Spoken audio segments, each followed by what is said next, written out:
What's going on, everyone? Thomas Jordan here for another episode. Today, we are joined by a mindset and manifestation coach, Mary Kate. What's going on? Hello, I'm so excited to be here. You are my very first podcast, so it's an Uh, honor. I actually love this, but like I told you before, I set the bar really high. I've been doing this 10 years, interviewed over 5,000 people. So you're like 5,001. So I Okay, appreciate. perfect. So at least one of us knows what we're doing as far as podcasts. Exactly. But we are just going to jump right into it. I Perfect. know I said you're a manifestation and mindset coach. For those, well, how did you get started? Sure. I think I got started about 15 years ago, I would say. And I got started honestly the way that most people get started when it comes to the law of attraction. I had a really good friend. She's actually my best friend. She gave me a book called The Secret, which is like the beginner level Hmm. introduction to the law of attraction and manifesting.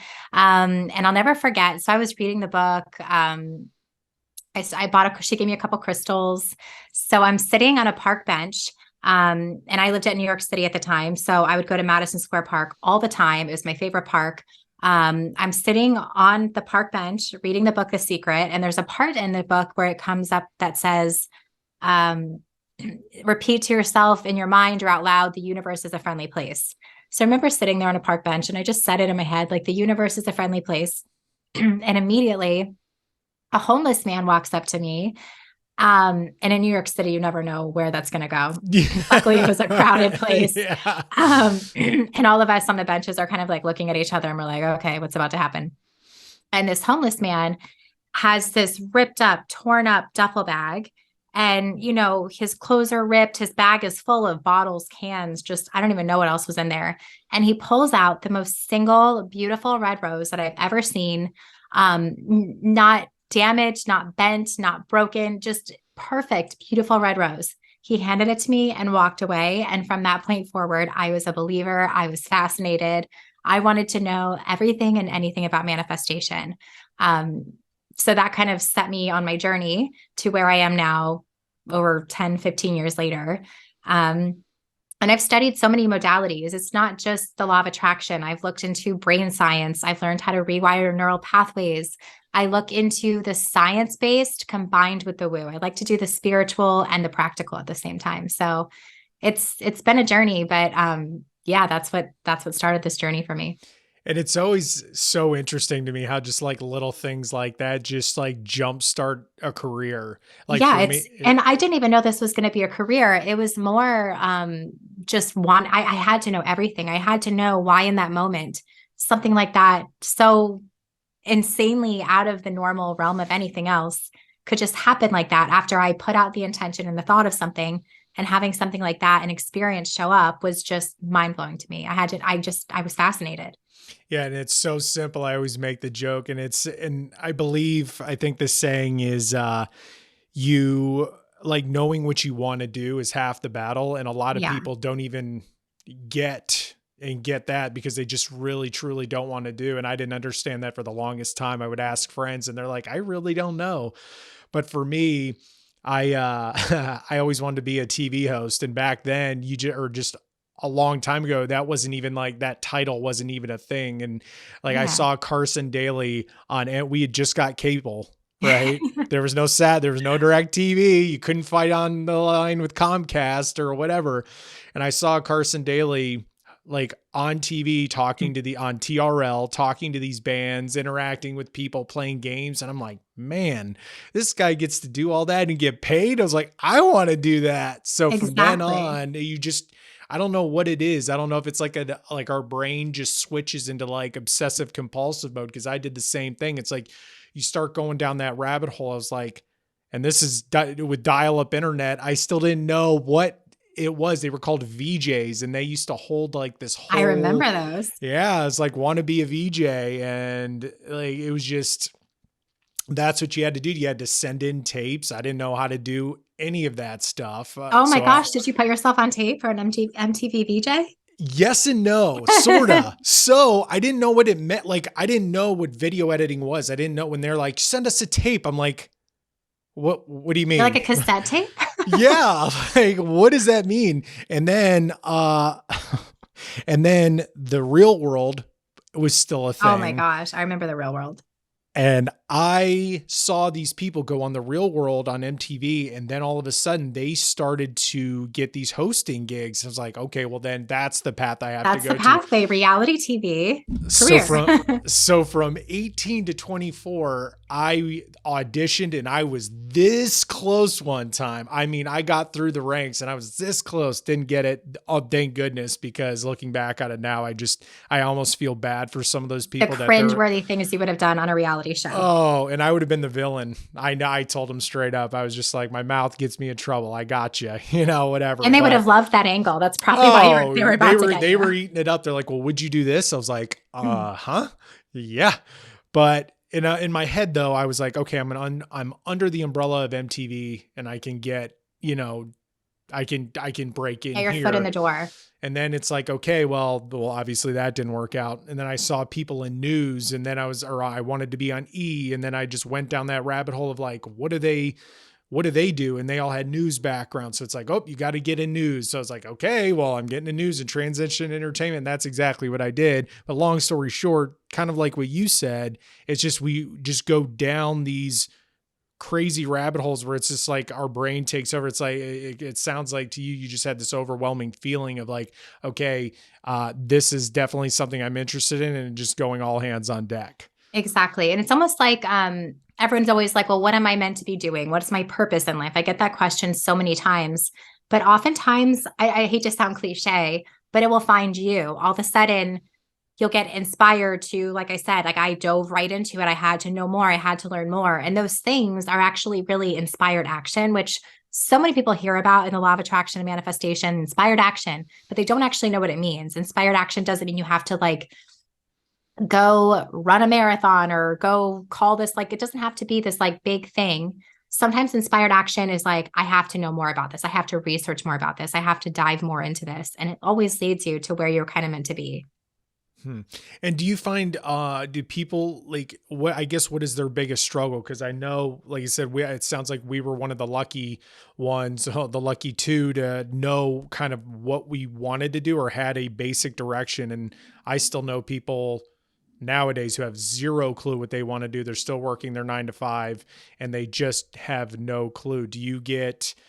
I guess, do you get a lot of those people that come to you? I And if you do, do. do you get do you get pushback, or like, I can't, since I'm not in that boat, I I really don't do. know. Yeah, I definitely get a lot of pushback because people like to say things like, well, easy for you, or, you can do that, but I can't do that. And all of it really comes down to your subconscious program and the subconscious programming. And the way that I like to explain that is your subconscious programming is basically formed within the first 7 years of your life. It was what you were taught, what you were told, what you experienced. So basically, a lot of beliefs that you hold are really passed on from your parents, which is why a lot of people like to blame their parents. Mhm. But the truth is that those beliefs actually start forming your perceptions and what you believe is possible. And that's pretty much how you operate from your life. So sometimes people will have like an urge, like you said, to start submitting to become a VJ or a reality show or things like that. But then that logical voice inside their head that's formed by their subconscious programming hears that voice of their parents like, that's not a right career. That's not a real way to make money. No, you have to go to school and do this path. You're conditioned by society to think that there's the right way to approach things and the wrong way. But really, you're actually hardwired with everything you need to know if you start tuning into your intuition and your inner guidance system. And I don't believe that there are really any limits. I feel like limits, the way I always teach it is that limits are just lies you chose to believe. So there Mhm. really are no limits to what you can do except the things that you choose to let limit you. Do you see what I'm saying? I do. And for those people, like, I know some people had like good upbringings. Like, I feel like there's maybe tiers, like, some people just got dealt a really bad hand. Some are Exactly. very in the middle. And then some, whether they grew up, I grew up, my sister and I used to joke, like, our parents are boring. Like, we grew up in suburbia. Like, my parents never fought. They're not divorced. And we just thought everybody's is like that, but apparently it's Exactly. not. But so for somebody like me, I'm sure if I really thought about it and tried to tackle these issues in my head or whatever, I still hit a wall. But what happens to the people who've just really struggled with whether they even had parents, or if they were Yeah. adopted? I'm sure that can, is that, would you say it's easier or harder to, I guess, help them through that journey? I would say that really, I feel like a lot of the times those types of people who had the hard upbringings, had the difficult life, had, you know, all of the circumstances kind of dealt against them. I feel like sometimes they actually have the biggest breakthroughs when they start Mm, realizing that everything is a new perspective away. You can choose to see things differently at any time. You can play a victim mentality, which will actually keep you stuck repeating the same patterns over and over again. But what I like to teach is that when you look at things in your life that aren't working or things that you don't like or things that you really want to change, a lot of the times it's really just a shift of thinking away. And I know that sounds way too oversimplified, but it's actually the truth when you really think about it. So, what I like to do is have them examine the patterns around those things that aren't working, the things they don't like. What patterns are they repeating? What thoughts are they continuing to think? What things are they continuing to believe that's keeping them stuck in kind of this holding pattern? Because really, when you look at what you actually believe formed by your subconscious programming, you can choose to really change the picture at any time. So I know people are always really stuck around money, which is one of my favorite things to teach on because people are just so stuck around it. But the way that people are stuck around it is they have patterns, like they can only earn a certain amount or they can only save a certain amount or they'll never spend out of fear of losing it. Really, when you start to look at money as a resource that's actually always trying to make its way to you, but it's actually you stopping it from coming in, you can actually change the whole picture around it. Money is actually just paper. And if you break it down that way, you can start to change your way of thinking about it. So when you can choose to be a victim of circumstance, or you can actually choose to change your mind and the way you see things. And it's not one of those things that happens overnight. It's not instant results and things like that. It's choosing over and over again to examine the thoughts that are popping into your head and saying, are they real? Or is this just what I chose to believe? And then changing your mind about it. yeah, and when you, I mean, all those, I can already tell those are your frequently asked, I guess, questions around money because everything you just said in my head, I'm like, uh-huh, uh-huh, uh-huh, uh-huh. Like, Yeah. I have the same exact one. So and for people who are like, I mean, there's going to be, the naysayers and stuff. Cause I know when people start talking like the universe and mindset and manifestation, people like that's what you mentioned, a little woo.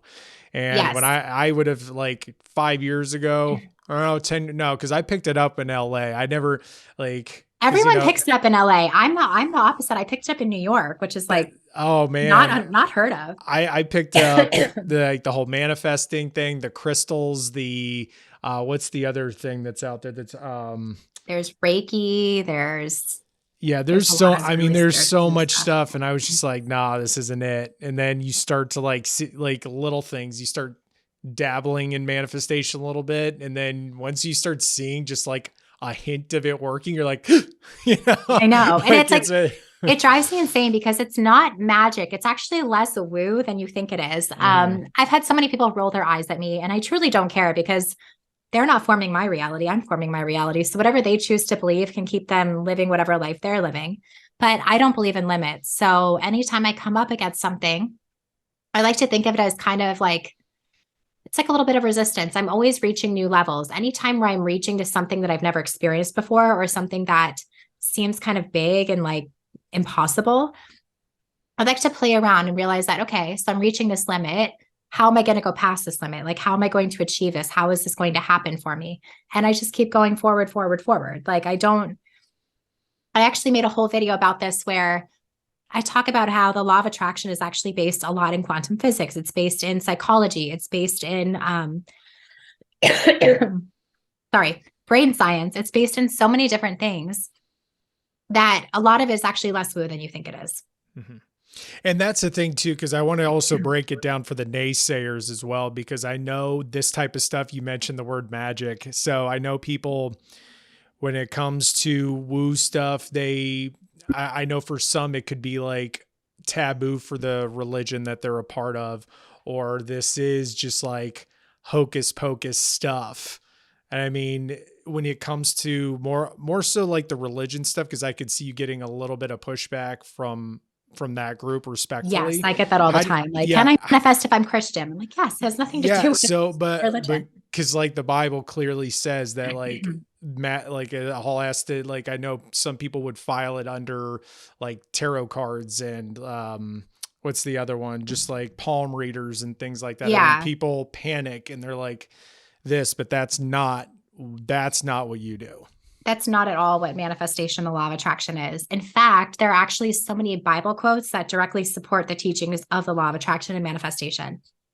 I actually went to private school, so I should know these Bible quotes, but I don't remember them. It's been too long. It's all good. I did, but if you Yeah, had them like written down, I'd be like, oh snap. I know. Can you imagine if I was just like naming them off the top of my Yeah, head?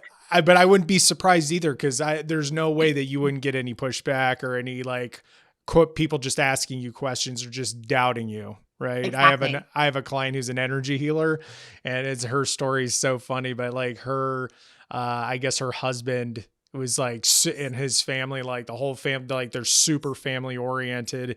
And they were all like, he's like, don't talk about what you do. But like, fast forward, like she did her thing on him, and he's just like, I'm not saying it worked, but I'm not saying it didn't Didn't either. work. You Yeah. know, and I'm like, oh, that's awesome. And she's That was like, like the first time I tried acupuncture. I was like, I don't know what happened, but something happened.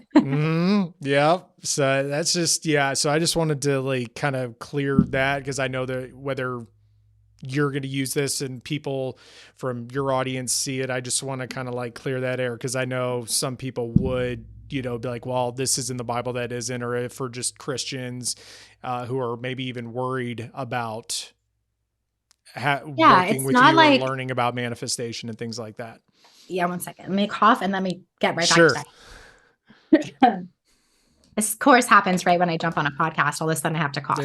No worries. It's like I said, this is in national TV, so I we're know. we're we're good. So basically, the law of attraction gets like a bad rep because the crystals, like the woo behind it. Like I could see how you think you're like channeling some type of spirit thing, whatever. And honestly, when I started studying the law of attraction back in the day, I used to always think like you're asking the universe for something. Why aren't you asking God or whoever you believe in?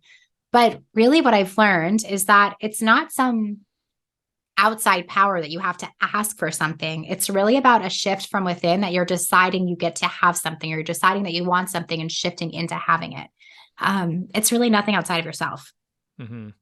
And for the people who are like, what is do you have a clear, I guess, explanation for the difference between God and the universe? Because I'll be honest, I kind of went back and forth through both, and it can get a little bit of confused. There's like, I feel like if I'm confused, somebody else has to be confused. So I think it's not really about labeling it. I think it's about believing in a higher power outside of yourself. And whether that's Buddha, whether it's God, whether it's Jesus, whether it's the universe, it's just believing in a higher power outside of yourself, knowing that there's something kind of bigger out there than you. Mm-hmm. And I know you talk about the law of attraction a lot. And I know a lot of people will say, like, they say something along the lines of, that it's like you have to do the work as well. It's not just, oh, I'm going to read The Secret and I want this Mercedes in this house. Boom, I'm going to get this Mercedes in this house. 1,000%. And this is probably like the number one objection I get all of the time. And I get it because like I said, people hear just the little bits and pieces of manifestation, like, oh, you think a thought and it shows up in your reality. But that's not really how it works at all. It's really about the inner work that you do that actually causes an external result. I always like to say, whatever you believe is what you attract. So if you can start shifting your beliefs within, then the inspired action comes up and then the thing can show up in your reality. I mean, that's a very oversimplified version of it, but it's not that you get something for nothing. It's not that you think you're a millionaire and then it shows up in your life, especially if you have a lot of resistance around it. Like, especially if this is something I hear all the time from people. People are like, I want to manifest winning the lottery. I'm going to manifest $1 million. And then the next day it didn't happen. And they're like, why didn't it work? Why didn't I manifest the lottery last night? Why didn't I win? And the thing is I'd like to start with, first of all, why did you want to win the lottery? What dictated that money had to come in that specific way? Is it that you wanted to be a millionaire? Is that you wanted a lot of money? Or is it that you wanted to win something? There's always like the essence or feeling behind why you want the things you want. It's never about the thing itself. It's never about like to say you're a lottery winner. What would that provide for you? And from there, Um, from there, basically the reason that it didn't show up or the reason it didn't happen yet wasn't because it's not possible, wasn't because the law of attraction didn't work. It's not because manifestation didn't work. It's about the fact that did you fully believe that it was possible for you? Do you have any kind of resistance within you? Because a lot of the times what people are doing is they're actually kind of counter manifesting. They're saying they want this thing, they're saying they want this amount of money, they're saying they want this big life change, but at the same time they're afraid of what that change will bring, or they maybe don't think it's possible, or that they're kind of scared to get it, but they don't realize that it's in complete conflict, causing it to not happen. And how do you work through something like that? Because whether it's the lottery or money, or you want your, a 7-figure business or whatever, and you can start like breaking down, like kind of like you were saying, like why you want it, what would you do with it? And this, I guess, is where you would come in. So if somebody Yes. wants that, how would you, like, if I want a 7, 8, 9-figure business, would that be kind of one of your first questions to me if I was a client? Like, Oh, why do you want 100%. that? My first question would be, why do you want it? What is Mhm. it that this specific number or this amount of money you want from your business? What is the essence of it? What will it provide for you? And also, are you limited in your way of thinking that it can only come from your business? Hmm. And then once you tackle that, is there something like, not a chant, but like, how with manifestation, you've got to say certain phrases and you got to word it properly to manifest properly and not counteract. What is something, I guess, what is a basic money manifestation? Is it mantra?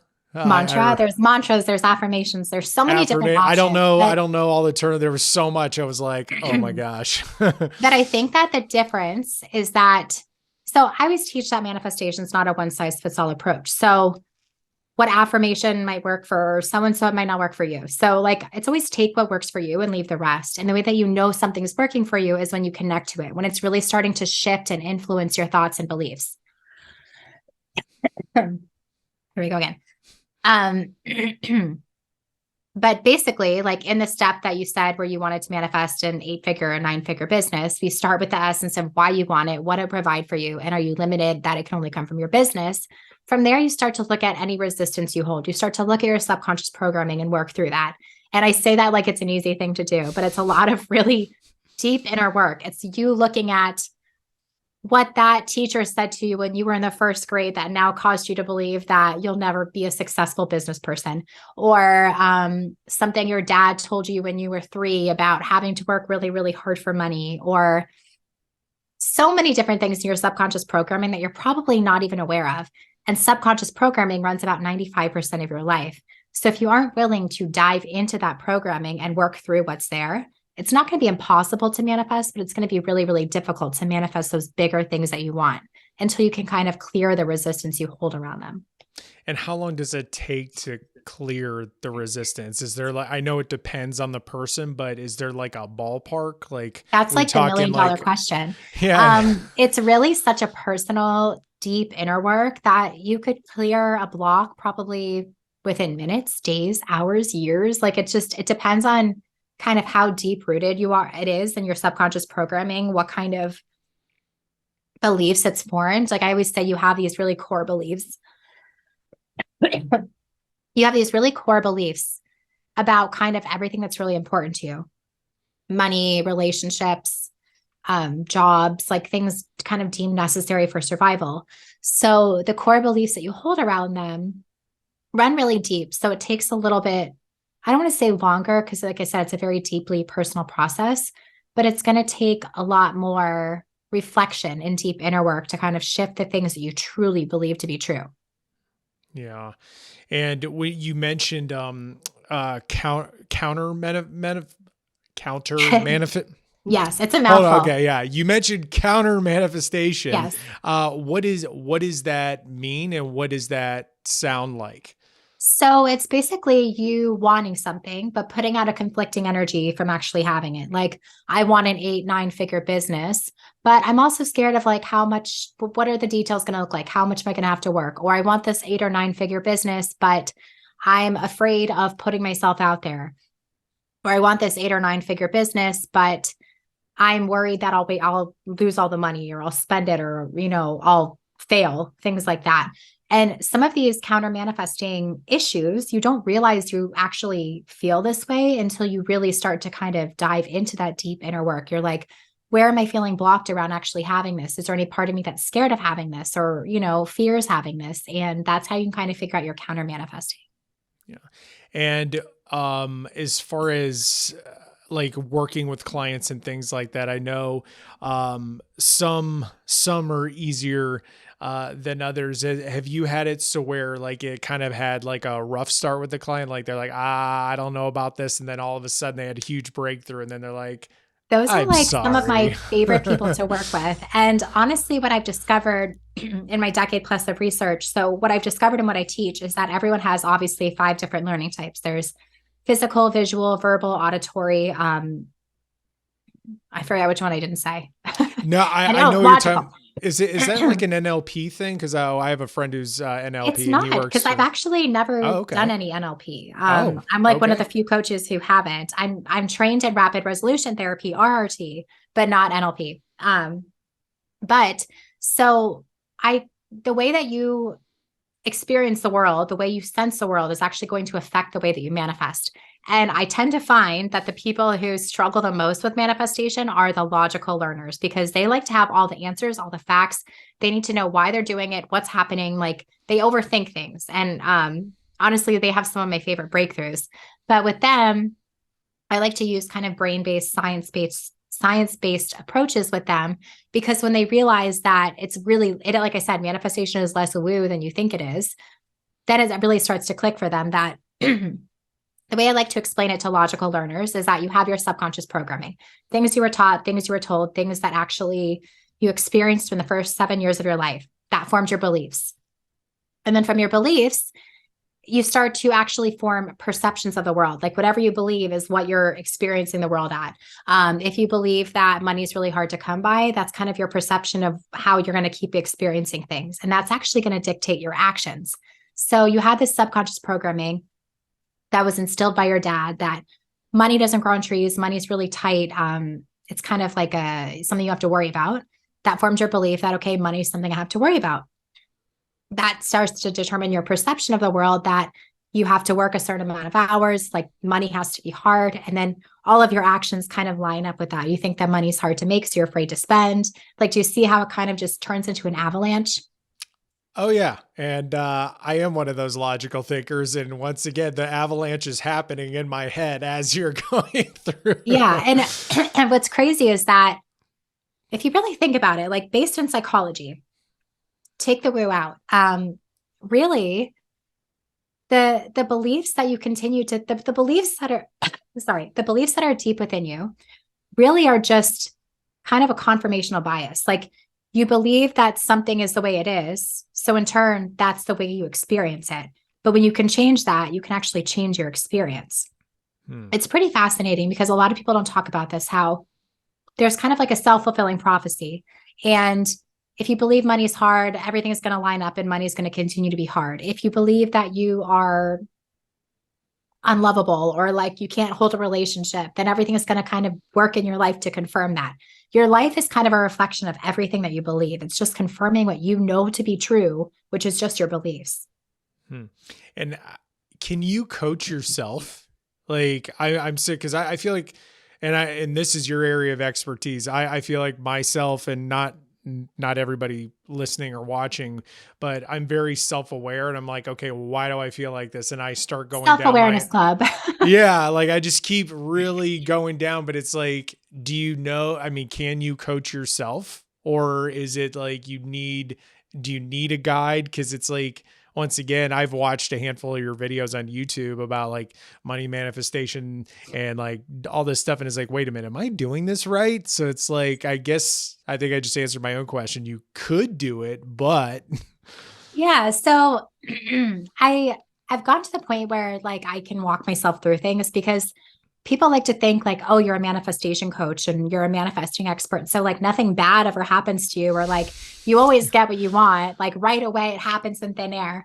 But that's not what it is at all. Like I still have life happen to me. I still have circumstances dealt my way. Like I'll get like I had a flood the other day at my house. Like, but the thing is, I'm so confident in my abilities. I am so confident with what I know to be true. I'm so confident in this level of abundance that I know that more than enough resources are available to me and I don't have to like worry, that I'm not triggered by anything.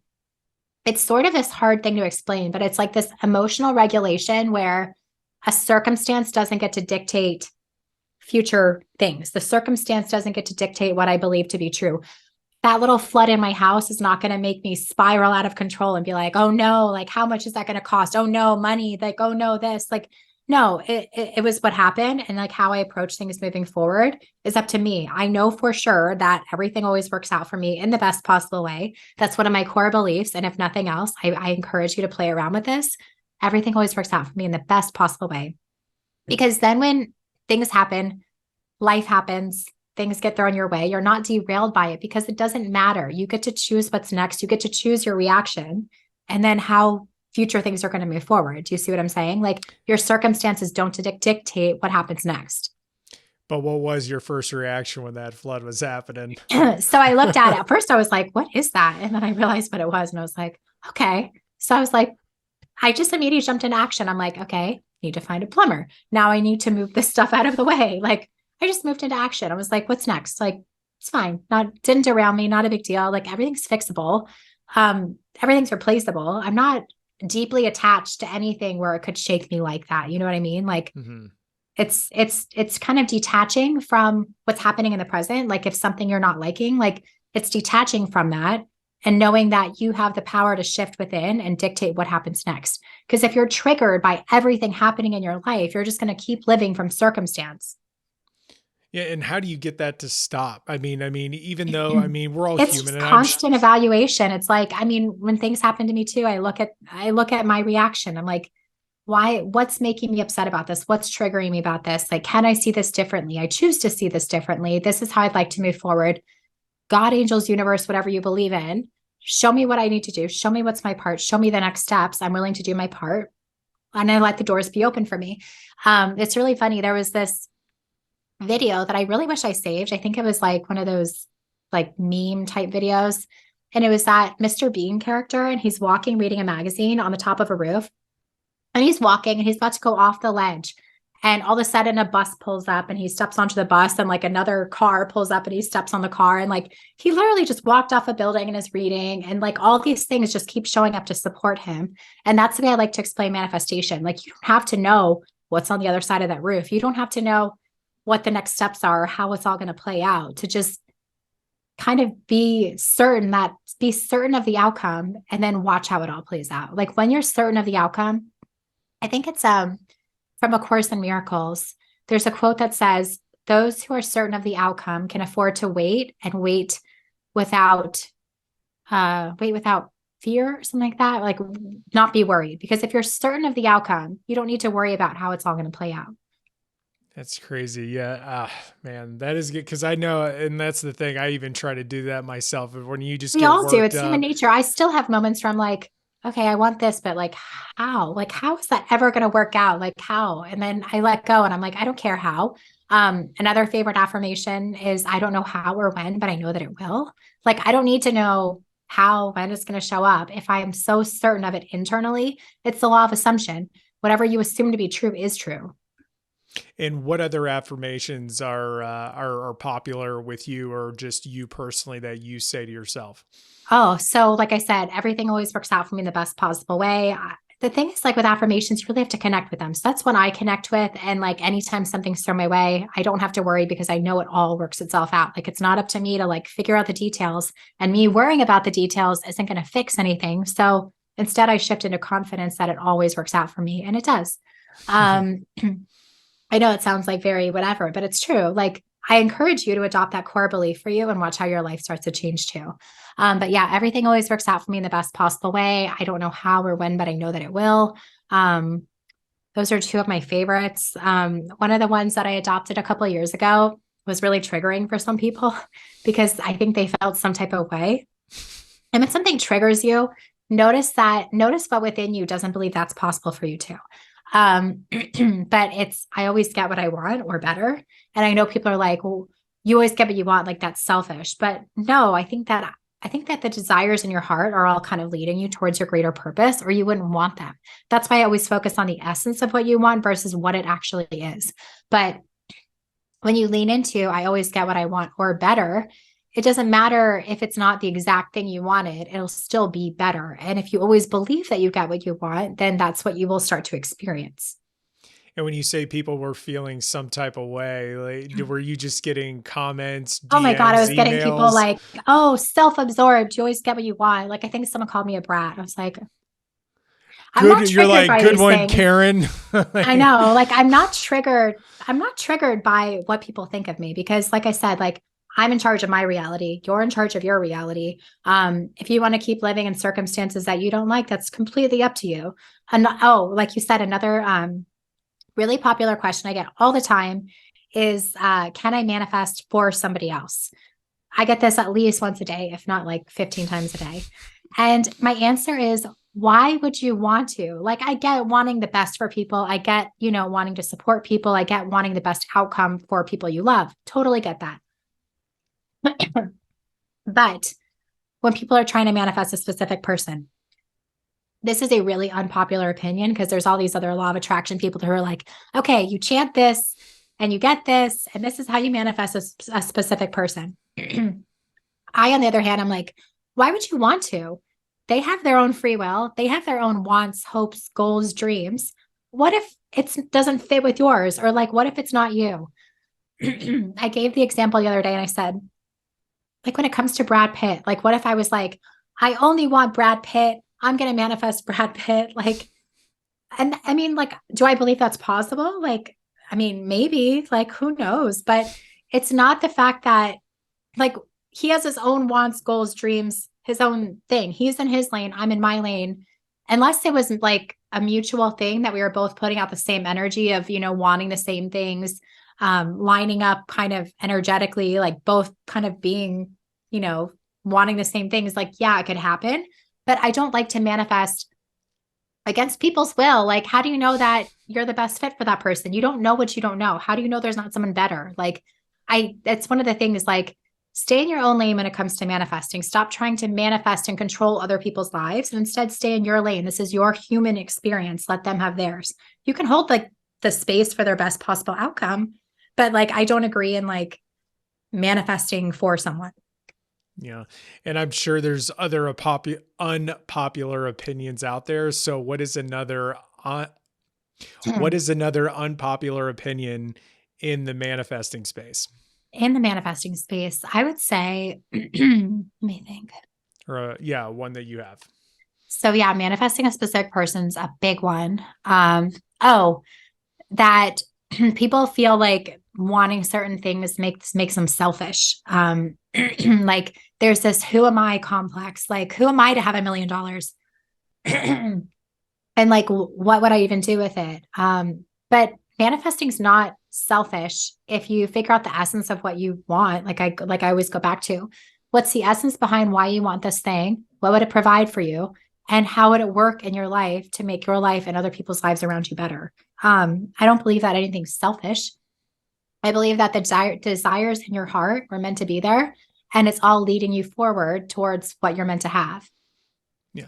And when did, like I said, we could keep going down this rabbit hole. I just want to shift just a little bit into like the business aspect as well. Sure. Like when did you know, or when did you know?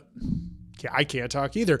When did you know that you wanted to turn this into a business?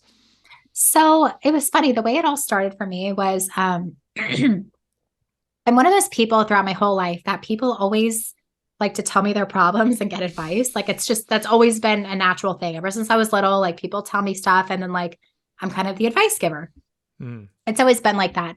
And then after I started studying and practicing the law of attraction, I remember sharing with like a couple of friends, like, hey, I think this is actually kind of like less woo. And I think that this happens. And I think that it's more science based. And like I was reading into quantum physics, I was reading into brain science, and I was kind of like sharing things with friends. And I'm like, they're like, yeah, that really makes sense.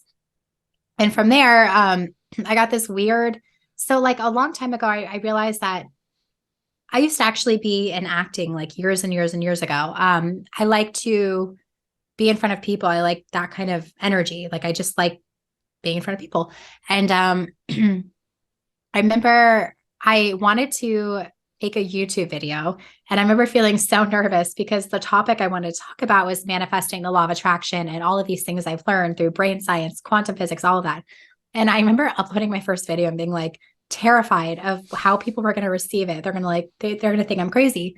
And I released that video and I got certifications. And from there, I started coaching people, lots of one-on-one. That client list built up. I'm actually booked up through my one-on-one coaching is like very limited. I only take on a few clients because I like to give them a lot of one-on-one attention. But my one-on-one coaching is booked up through like, I think the end of 2024 at this point. Dang, go It just kind you. of spiraled. Yeah, it just kind of spiraled out of control, which is why now I'm starting to do more like group coaching, digital courses, things like that, so that I can reach more people and share what I know. Because what I teach, I've seen it in action. Like it's not me building myself up. I've seen it in action of how many lives can be transformed with the knowledge that I have to share. And there's just so much missing out there that I feel like I really tapped into. And I just love seeing the transformation when it really clicks for people. Do you have one transformation that just stands out amongst all the people that you've coached in your career? I'm trying to think. I had one person who I remember when I spoke with them, this was before I was even paid to do coaching, but I had one person who had sent me an email one day and she was like, I have like $0. Like I have a family. I don't know what to do. Like I remember she was just like very panicked because they were down to like nothing. I think she was actually about to get like evicted too. And so I like shared with her. We dove through like a ton of steps that I actually teach inside a lot of my programs now. But throughout the course of like maybe 5 or 6 emails and like a quick phone call, there were like a random check had shown up in the mail.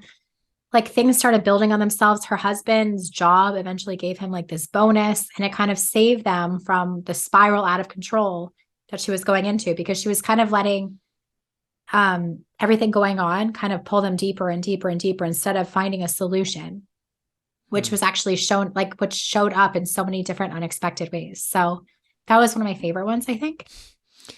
And I'm just curious because I wonder, do you think I don't believe in coincidences anymore, but I've noticed if I were to believe in coincidences, like stuff like that happens when I don't know if it's just the energy that we put out, because think of that girl. She was, I mean, this is like her last Like ditch effort. She's being desperate, a just like vis. dire. Yeah. So I can imagine the energy around her, her family, and then all of a sudden, you help her. It's just like, I don't know if it's like a supercharged, like, I Well, don't you know know if that the, there's that like quote. I think it's like when the student is ready, the teacher appears. Like I believe in that. I don't believe in coincidence either. I believe that like everything happens for a reason. And I think that even the people that come into your life, I think that it all is connected. I feel like everyone is kind of a teacher in your life. Like even just us being on this call, like there was a reason for this call. Both of us were meant to experience this. There's going to be a lesson in this for both of us, whether it's small or big, like whether if it's like, oh, my microphone didn't work and you're going to teach me something about my microphone. Like who knows? Hmm. Like there's just always a reason for everything. Like it's always leading you towards something else. There's a reason, like everyone comes into your life as a teacher for some purpose. Hmm. Interesting. Yeah, that should be. So you say that should be on a bumper sticker or something. It's like every, I need a really long bumper sticker. Yeah, it'd be really long, but we could use Chat GBT or something to get that Yeah. get that cut down. But yeah, I know you said you were used to dabble into acting and everything like that, which I guess because you're very good on camera. I've seen your YouTube channel and Thank you. it has been growing. Because when I first reached out to you, I think you were at, I want to say like 250, maybe to 280K. And then I went the other day and you're well over 300. And I was like, oh shoot, she has been It's funny because busy. like what's funny is that like it's funny, I look at the analytics to like make sure like everything is growing correctly, but like I never look at the subscriber count for some reason. And it's usually my mom who's like, hey, did you see? Like the big milestone I remember was 100,000 because they send you like the plaque. But other than that, like I don't really pay attention to that part. Like I look at the other stuff, but I never look at the subscriber count. And I know, and I talk about this with my clients as well, is the vanity metrics versus the value, or Yeah, you want to focus on the value versus the vanity metrics. Cause you hear our mentor, James Wedmore, talk about it all the time. You could have 20 million subscribers, but you can't sell 30 t-shirts, right? You can't. yeah, I tell that to people all the time, like, oh my God, I got so many downloads on my podcast, or I got so many, views on my video. I'm like, okay, well, how many of those converted to your lead magnet? Hold on, let me exactly. check. Click, click, click. None. Like, it's Yeah. good and it feels good. It pushes you in that right direction. But I think that's happening a lot more now. But I think a Yeah. lot of people, especially who are just starting, just get tripped up a And the little funny bit in thing is the, like yeah. what I've noticed is like I will not make a video just to make a video. Like I feel like people make like so I know people who make like 3 videos per week because they have like think they have to make a video. Like I try and stick to a schedule of one a week, but if I have nothing to make a video about, I'm not going to make a video because I don't want to just create filler content. Like I like to create meaningful content. I turn down like I would say 90% of the people who want to sponsor videos. Like I turn away like 90% of them because I'm like, I'm not going to share something that I don't believe in with people that trust me and consume my content. Like it means a lot to me. Like the community that I've built means the world to me. And I would never jeopardize that, like trying to push a lotion or a vitamin or something that they like want me to promote. Like never, ever. No.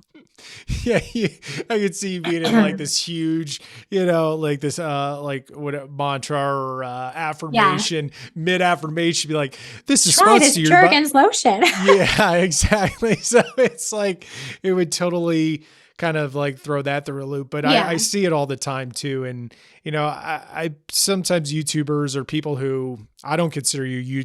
I'm not a YouTuber or a podcaster. I'm a business owner. Same with you. Yeah. But it's like I people are like, make oh, videos. I'm on YouTube, but I wouldn't say like when people ask me what I do, I'm not like, I'm a YouTuber. yeah, because it's just like, I no. don't feel cool enough to be a YouTuber. I feel like the people who are like the cool YouTubers do like travel vlogs and Hmm. like my nieces and nephew are like, what do you do on YouTube? Yeah.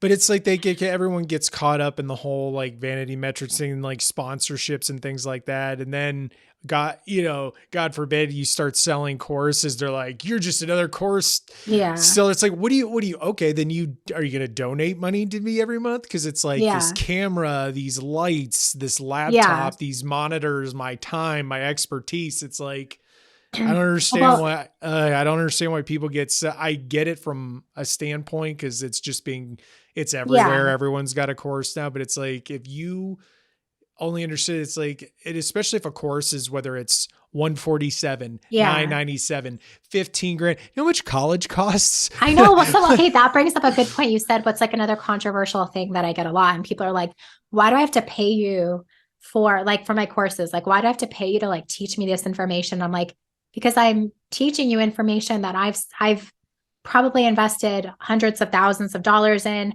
that I've spent years of my life learning to do so that I can teach you how to do this quickly. And I basically did all the work for you and I put it together. I spent hours of my time uploading the videos, creating the videos. I have a team, like it's to support you taking the shortcut of what I've spent years and thousands and hundreds of thousands of dollars learning. You know what I mean? Like, Oh yeah. And another famous quote by our mentor James Wedmore is people who don't pay don't play. attention. Yeah. Yep. Because I think one of my free workbooks that I have, I pride myself in my free workbook. I didn't just make a workbook to make a workbook. Like I mean, at this point, like I want to say almost 100,000 people have downloaded this workbook. And I can't tell you how many emails I get saying like, I can't believe that was free. Like that was life changing, or that helped me uncover this, or that helped me uncover this. Like, it's not that I don't want to give away content for free. I do it all the time. Like I make new videos every week. I share new meditations all the time. It's not that I don't want to give away content for free, but I find that oftentimes if something is free, like James said, you're not going to actually work to apply the content and you're going to be like, oh, it didn't work. Like you have to, like what you invest in is where your focus is going to be on. Yep, you got to have skin in the game or else Yeah. it's just like, I'll do it I think later. James says there's no transformation without the transaction.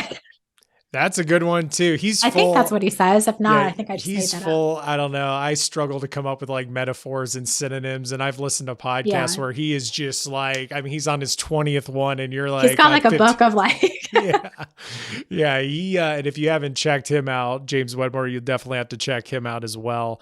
But I know you said you're we're talking about courses and selling yeah, things online. I know you're in the middle of a launch right now.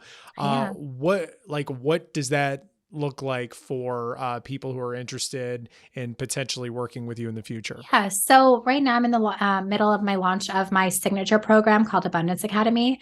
And basically, this program is all around rewiring your neural pathways in your brain so you can actually start to manifest on autopilot. I know that sounds like a lot, but basically, it's a course on subconscious programming, all the things that I talked about kind of when we were talking about it. Because your subconscious programming runs 95% of your life, and it's probably the single most important element of manifestation. So I have a whole program on it. There's 8 modules inside. And actually, this round, I'm really excited because I just got trained in a new modality called rapid resolution therapy. It's kind of like new and upcoming. People are raving about it. But basically, people are clearing like years and years of trauma and blocks within one session. So I just got trained in this and I'm so excited because I've experienced results from this and I can't wait to teach it. And so for this round, I'm doing a live call where I'm going to be clearing blocks using rapid resolution therapy for all the members inside. And I like can't wait to hear people's reactions to it. So I'm always adding to the program. Like I said, like I think I tend to over deliver. Like I want to see your transformation just as much as you want to experience it. So I really put my all into like every time something new comes up, I'm adding modules on it. I'm adding things so it kind of continues to grow and evolve. And if people want to check this out, I know you have free Sure. resources as well. Where can they find that stuff? So if you want to see kind of my teaching style, if you want to learn more about me, I always say go to my YouTube channel. You can go to youtube.com/MaryKate88. Or you could just search like Mary Kate Meditation in YouTube and it'll pop up for you. I also have a website, mkmagicmindset.com. I'm also on Instagram and TikTok at mkmagicmindset.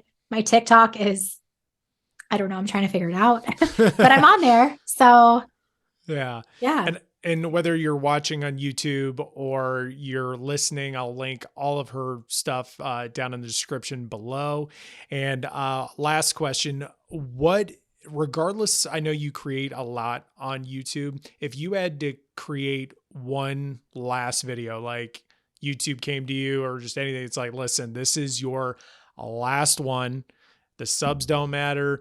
The views don't matter. You could do it on manifestation. It doesn't matter what it was. It doesn't necessarily have to be about manifesting or mindset, but what piece of content would you create and why? I think it's a good question. I think I would want to make a video on like, I want to like, it would be subconscious programming based in the fact of like a wake up, like a nice little gentle like shift of like wake up, like you have your life is meant to be good. You are meant to do the things you want to do, and literally nothing is stopping you except yourself. Like something having to do with letting go of that people pleasing syndrome, kind of like creating that line in my head, letting go of the people pleasing syndrome, kind of turning away from what society conditions you and the path that you think you have to follow, and instead trusting your instincts and intuition because you know far more than you think you do. You're actually hardwired with it. Um, so yeah, I think it would be like along the lines of that. Oh, that's awesome. And actually, I have a last question to the last question. I mean, Sure. I know this is your first podcast, but I It is, think you did awesome. except the coughing from this cold. It's totally, once again, it's totally fine. But when are you going to start or excuse me, why haven't you started a podcast yet? Truly, because I have no idea how. I also just like I like video because I feel like even though I'm not seeing other people, I feel like it's more personal. That's my own personal thing. I hadn't ruled out a podcast. In fact, like I've looked into it, but I just right now, like I just like making video. Like it's just I feel like for people, especially in like the personal development fields, I feel like for people to really understand and trust you, I feel like they need to see you. I know that's not necessarily true for everyone, but I feel like I create connection through people, seeing my energy, hearing me talk, like seeing the way I present. I feel like that kind of translates differently. No, and I've heard Gary Vee talk about it a lot. It's like, I'm just curious because like I think you could do really well, but if it makes sense and it's kind of like if it's not broke, then don't fix it type I know. thing. I think if anything, I would just repurpose my videos and make them into podcasts. Yeah, I've yeah, had and people ask me, they're like, do you have a podcast? I'm like, no, should I? yeah, no, I mean, it's like I said, it's definitely a different skill set and stuff. But once again, it's just tough because like if like I'm trying to put myself in your position and what's working is working for you to just like do that. I mean, it just I don't know. It has like you said with your videos, it has to make sense for you. But I know Gary Vee sometimes talks about it. He's like, well, if you really want to do a blog, but you're doing video, well, you're going to hate video. It's like you don't have to do video. Same Yeah. thing. It's like you don't have to do a podcast, but I was just curious. Yeah. I might start one now. Yeah, right. Awesome. Well, Mary Kate, thank you so much for coming on. I really Thank you for appreciate having it. me. Absolutely. And I'll link everything down below. Perfect. Thank you.